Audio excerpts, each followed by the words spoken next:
Assalamualaikum warahmatullahi wabarakatuh.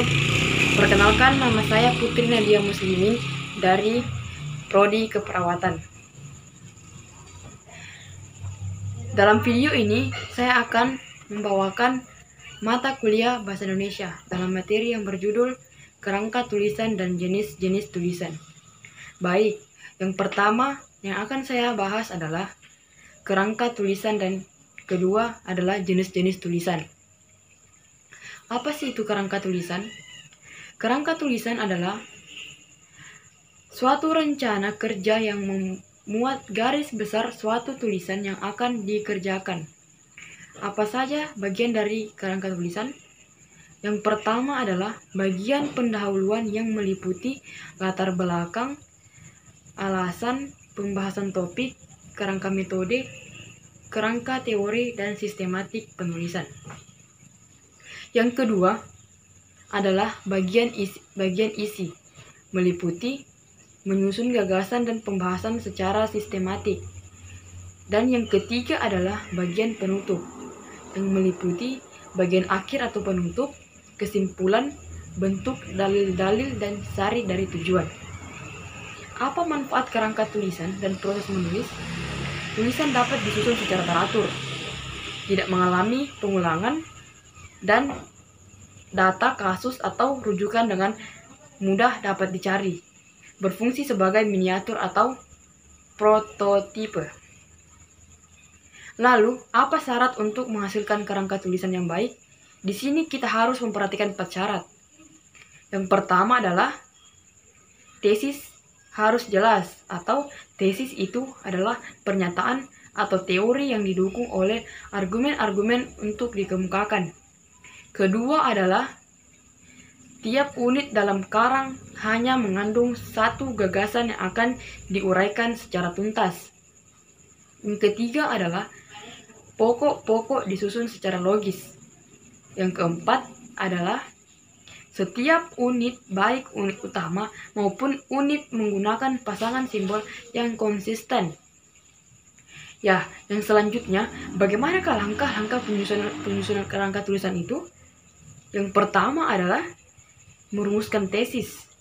Yang kedua, menginventarisasi gagasan bawaan. Yang ketiga, mengevaluasi semua gagasan. Yang keempat, mengulangi langkah kedua dan ketiga, dan menyesuaikan kembali tesis kelima, menentukan pola susunan. Ya, langkah selanjutnya itu apa saja jenis kerangka tulisan? Di sini jenis kerangka tulisan terbagi menjadi 2. Yang pertama adalah berdasarkan perincian, dan yang kedua berdasarkan perumusan. Yang pertama itu berdasarkan perincian terbagi lagi menjadi 2, yaitu kerangka sementara atau informal dan kerangka mantap atau formal. Sedangkan berdasarkan perumusan terbagi juga menjadi 2 kalimat, yaitu kerangka kalimat dan kerangka topik. Bagaimana pengelompokan kerangka tulisan berdasarkan pengembangannya? Pertama-tama itu kita harus mengetahui apa itu pengembangan kerangka tulisan. Pengembangan kerangka tulisan adalah penyusunan kerangka tulisan selama proses menulis. Ada 2 macam, ada dua pengembangan kerangka tulisan. Yang pertama adalah pengembangan alamiah dan pengembangan logis. Pengembangan alamiah terbagi menjadi beberapa bagian. Yang pertama itu spasial, yang kedua kronologis, yang ketiga berdasarkan topik yang ada. Sedangkan pengembangan logis terbagi menjadi beberapa bagian, yaitu yang pertama klimaks, antiklimaks, yang kedua umum, khusus, yang ketiga perbandingan, pertentangan, yang keempat sebab akibat, yang kelima pemecahan masalah, yang keenam familiaritas dan ekspektabilitas. Lalu kita akan melanjutkan pada jenis-jenis tulisan. Jenis-jenis tulisan yang pertama itu apa saja kategori karya tulis. Yang kedua apa perbedaan realitas dengan fakta. Yang keempat, yang ketiga, apa saja jenis tulisan dalam laras ilmiah. Baik, dari ketiga poin tersebut, saya akan membahas satu persatu. Yang pertama adalah apa saja kategori karya tulis. Kategori karya tulis itu terbagi menjadi dua. Yang pertama itu fiksi dan non-fiksi. Ya, yang dimaksud dengan fiksi di sini adalah karya sastra hasil rekaan penulis berdasarkan realitas di sekelilingnya. Sedangkan non-fiksi itu biasa disebut dengan rangkaian fakta, hasil pemikiran gagasan, peristiwa, gejala, dan pendapat penulis.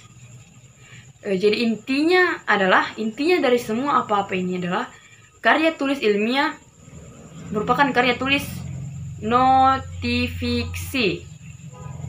Ya, melangkah ke selanjutnya, yaitu perbedaan realitas dan fakta realitas.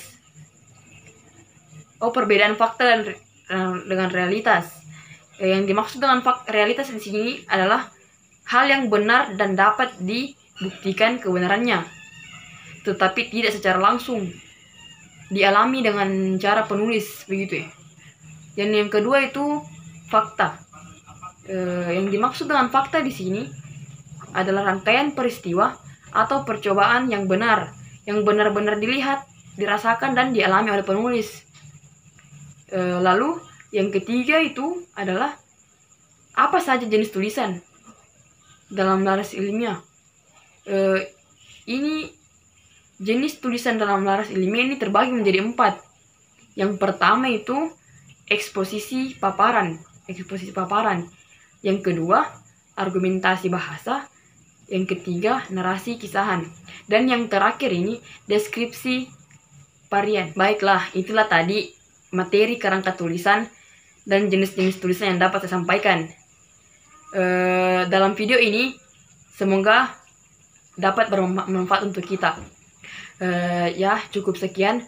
Kurang dan lebihnya mohon dimaafkan. Wabillahi taufiq wal hidayah. Wassalamualaikum warahmatullahi wabarakatuh.